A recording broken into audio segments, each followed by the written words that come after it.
Welcome back to another episode of Brett Asks Men, where I, your host, Brett Askman, interview some of the most influential people of our time. Today's episode is titled Brett Asks Henry Ford. I am excited to welcome none other than Henry Ford, founder of the Ford Motor Company. Mr. Ford, welcome. Thank you. It's so good to be here.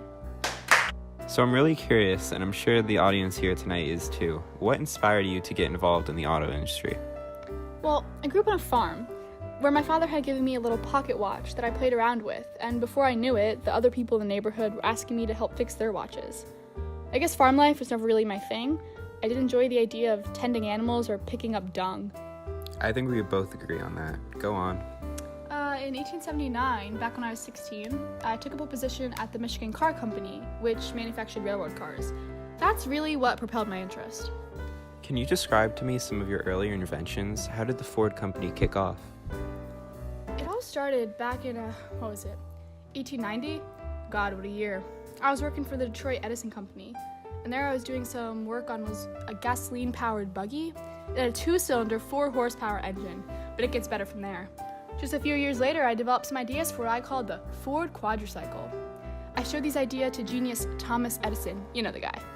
The man said, "Mr. Ford, you are capable, but you need to work harder." So I spent a lot of time in speakeasies trying to rack my brain for ideas. At that point, I decided to go off on my own, and by 1903, I'd established the Ford Motor Company. The same year I founded it, we had used $28,000 to create our first automobile, and we were selling it by July. We had earned nearly a $37,000 profit by that October. Incredible, if you ask me.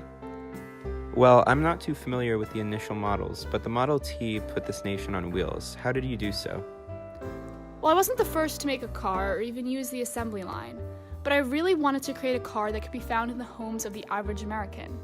By perfecting the assembly line and production speeds, we decreased the amount of time it took to make a car from about 12 hours to like 90 minutes.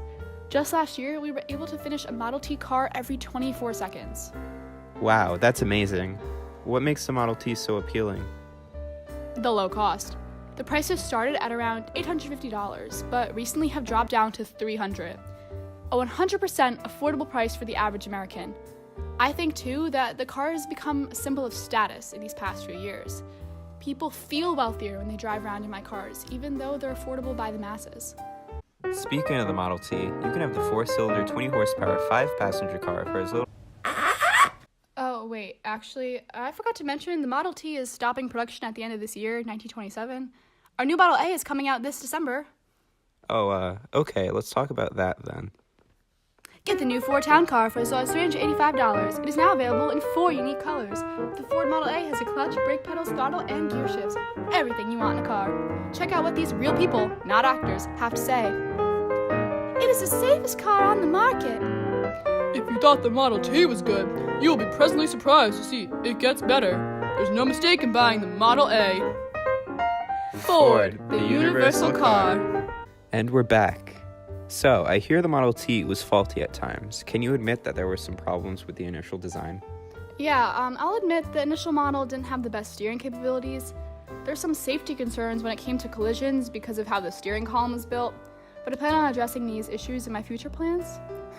One time, though, I was visiting the farm, driving around with my new Model T, and I went to make a left, but the steering wheel was floppy and led me straight. Let's just say the goats were not too pleased about that one. How have your inventions revolutionized America? Well, as I mentioned before, the fast-paced production of the assembly line really helped us make a lot of the product and get it out to the American people at a much cheaper price. Since more people can afford it, people began to use it as a means of transportation and spread their homes and businesses all around the country. I think another important thing to note is a precedent I set in terms of business.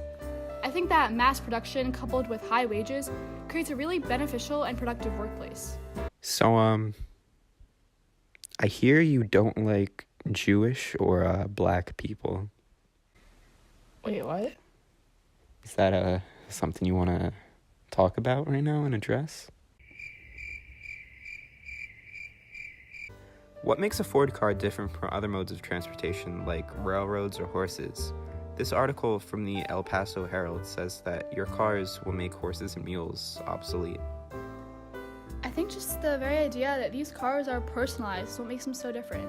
You can buy one for your home and have discretion over when you want to use it.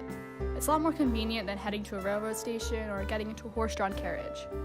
I think as the years progress, cars will be the main mode of transportation, and railroads will definitely be less significant. Now for just one more question about your company. How did it really stand out from others at the time? In this 1914 article from the Detroit Journal, it says you nearly doubled wages for your workers. Why did you do that? Yeah, I knew that the work was fast-paced, boring at times, and sometimes it was hard. I needed to keep my workers happy to run a successful business. So I paid them twice the average wage for automakers in 1914, so I increased it to about $5. I also lessened the hours spent at work, and I think my connection with my employees really helped me out in the end.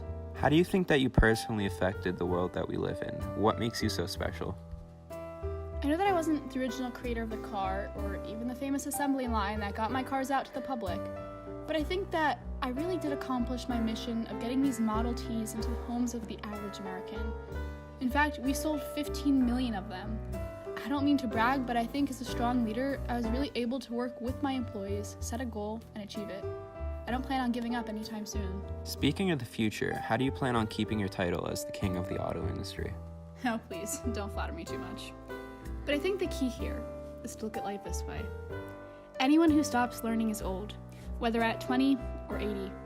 Anyone who keeps learning stays young. The greatest thing in life is to keep your mind young. I plan on keeping my mind fresh and always building on ways to improve myself. I know that I'll face failures, but learning from them is what has led me to success so far, and I plan on keeping that mindset for the rest of my career. Okay, thank you so much for being here tonight, Mr. Ford. Yeah, thank you for having me. It's been a pleasure. Good night, everybody.